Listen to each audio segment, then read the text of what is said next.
So ಇವಾಗ ಏನಪ್ಪ ಅಂದರೆ ನಾನು ರಾಯಚೂರಲ್ಲಿ ಶಕ್ತಿನಗರದ ಹತ್ರ ಇದ್ದೀನಿ. ಇವಾಗ ಏನಂದರೆ ಫ್ರೆಂಡ್ಸ್, ನಾನು ಇವಾಗ ನೀವು ನೋಡ್ತಾ ಇರೋದು ಎಲ್ಲ ಇದು ಥರ್ಮಲ್ ಪವರ್ ಸ್ಟೇಷನ್ನು. ಕರ್ನಾಟಕಕ್ಕೆ ಅತಿ ಹೆಚ್ಚು ಸರಬರಾಜು ಮಾಡುವ ಒಂದು ಕರ್ನಾಟಕದ ಪವರ್ ಸ್ಟೇಷನ್ನು. ಇದೇ ಪವರ್ ಸ್ಟೇಷನಲ್ಲಿ ಕರೆಂಟ್ ಎಲ್ಲ ಟ್ರಾನ್ಸ್ಫರು ಬೇರೆ ಡಿಸ್ಟಿಕ್ಗಳಿಗೆ ಮಾಡೋದು, ಮತ್ತು ಇಲ್ಲೇ ಎಲ್ಲ ಸ್ಟೋರ್ ಮಾಡಿ ಇಟ್ಕೊಂಡಿರ್ತಾರೆ. ಮತ್ತು ಇನ್ನೇನಪ್ಪ ಅಂದರೆ ಇದು ಕರ್ನಾಟಕದ ಗೌರ್ಮೆಂಟು ನಡೆಸ್ತಾ ಇರೋದು. ಮತ್ತು ಇದು ಏನಪ್ಪ ಅಂದರೆ ಇವಾಗ ನೀವು ಸ್ಮೋಕ್ ಎಲ್ಲ ನೋಡ್ತಾ ಇದ್ದೀರಲ್ಲ, ಇದು ಚಿಮ್ನಿಗಳಲ್ಲಿ ಹೊಗೆ ಹೋಗ್ತಾ ಇರೋದು. ಇದು ಎಲ್ಲ ಕೂಲ್ ಆಗೋದು ಮತ್ತು ಪವರ್ ಎಲ್ಲ ಉತ್ಪಾದನೆ ಮಾಡೋ ಟೈಮಲ್ಲಿ ಇದು ಸ್ಮೋಕ್ ಎಲ್ಲ ಬರ್ತಾ ಇರ್ತೈತೆ. ಆಲ್ಮೋಸ್ಟ್ 24 hours ಎವ್ರಿ ಡೇ ಬರ್ತಾನೆ ಇರುತ್ತೆ ಸ್ಮೋಕು. ಇದರ ಅಕ್ಕಪಕ್ಕದಲ್ಲಿರೋದು ಜಾಗಗಳೆಲ್ಲ ಥರ್ಮಲ್ ಪವರ್ ಸ್ಟೇಷನ್ಗೆ ಸಂಬಂಧಪಟ್ಟಿದ್ದೆ ಮತ್ತು ಪವರು ಉತ್ಪಾದನೆ ಮಾಡೋಕ್ಕೆ ಸಂಬಂಧಪಟ್ಟಿದ್ದೆ. ಇದು ಏನಪ್ಪ ಅಂದರೆ ಇದು 20 ಶತಮಾನದಲ್ಲಿ ಅಂದರೆ 20ನೇ ಶತಮಾನದಲ್ಲಿ ಇದು ಸ್ಥಾಪನೆ ಆಗಿದ್ದು, ಇದು ಕರ್ನಾಟಕದ ಮೊಟ್ಟ ಮೊದಲ ಥರ್ಮಲ್ ಪವರ್ ಸ್ಟೇಷನ್ ಅಂತಲೇ ಹೇಳ್ಬೋದು.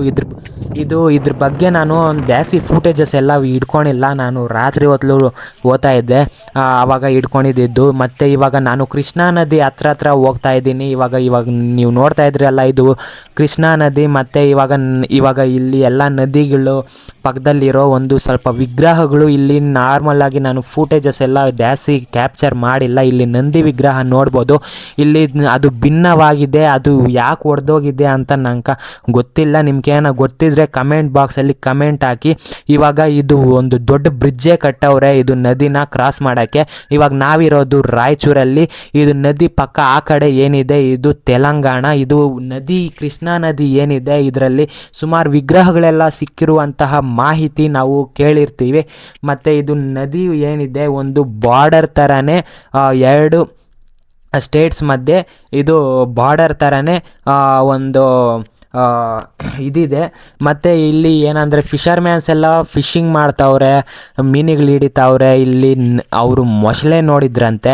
ನಾವು ಬರೋಕ್ಕಿಂತ ಸ್ವಲ್ಪ ಸಮಯ ಮುಂಚೆ ಮೊಸಳೆ ಒಂದು ಕಾಣಿಸ್ಕೊಂಡಿದೆ, ಅವರು ನೋಡಿದ್ರಂತೆ.